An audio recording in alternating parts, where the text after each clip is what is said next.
আগ্রাসুর বাজারে প্রায় আগুন ধরে 3টা দোকান পড়ে গেছে।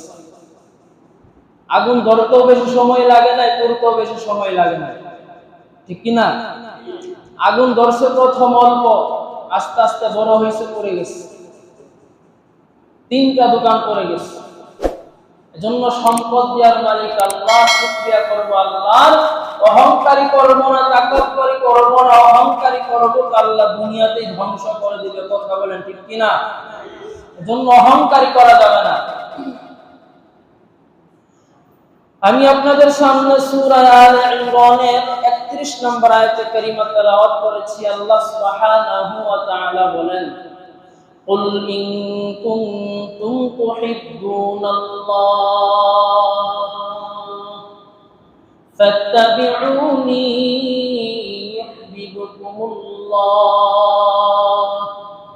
ওয়া ইয়াগফির লাকুম যুনুবাকুম ওয়াল্লাহু গফুরুর রহিম।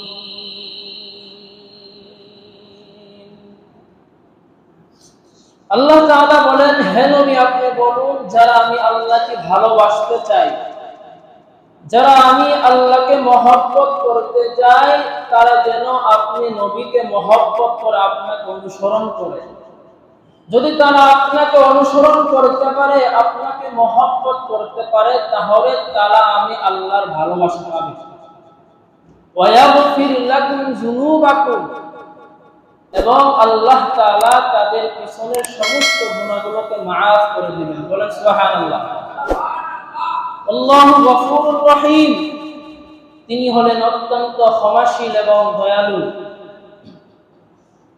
তাহলে আয়াতের দ্বারা আমরা বুঝতে পারলাম কি, যদি আমরা আল্লাহ পাকের ভালোবাসা পেতে চাই, তাহলে নবী মুহাম্মদ সাল্লাল্লাহু আলাইহি ওয়াসাল্লামকে মহব্বত করতে হবে। তাহলে আল্লাহ তাআলার ভালোবাসার মাপকাঠি কি?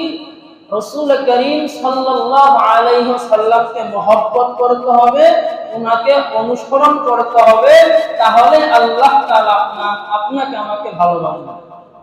আর যদি নবীর মহব্বত অন্তরে না থাকে, রাসূলুল্লাহ সাল্লাল্লাহু আলাইহি ওয়াসাল্লামের অনুসরণ না থাকে, তাহলে পশ্চিম কালো আল্লাহর মহব্বত পাওয়া যাবে না, আল্লাহ পাকের ভালোবাসা পাওয়া যাবে না, ঠিক কিনা? যারা শুধু জবান দিয়ে বলে যে আল্লাহকে ভালোবাসি, আল্লাহকে ভালোবাসি, আগে দেখতে হবে তার ভিতরে রাসূলের তরিকা আসে কিনা, সে রাসূলকে মহব্বত করে কিনা। আল্লাহর ভালোবাসার মাপকাঠি হলো রাসূলের তরিকা, আল্লাহর ভালোবাসার মাপকাঠি হলো রাসূলের মহব্বত।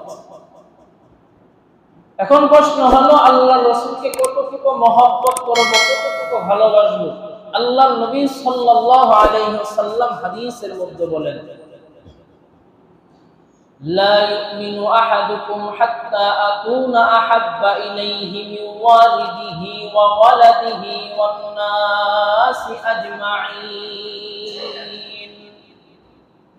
আল্লাহর নবী সাল্লাল্লাহু আলাইহি ওয়াসাল্লাম বলেন, তোমরা কেহ ততক্ষণ পর্যন্ত পরিপূর্ণ মুমিন হতে পারবা না, পূর্ণতা মুমিন হতে পারবা না, যতক্ষণ পর্যন্ত না আমি নবী তোমার নিকটে তোমার মা বাবা, তোমার সন্তানাদি থেকে প্রিয় বেশি না হব। ওয়ান নাসি আজমাইন, এবং সমস্ত মানুষ থেকে যখন আমি নবী তোমার কাছে প্রিয় হব, তখনই তুমি পরিপূর্ণ মুমিন হবা।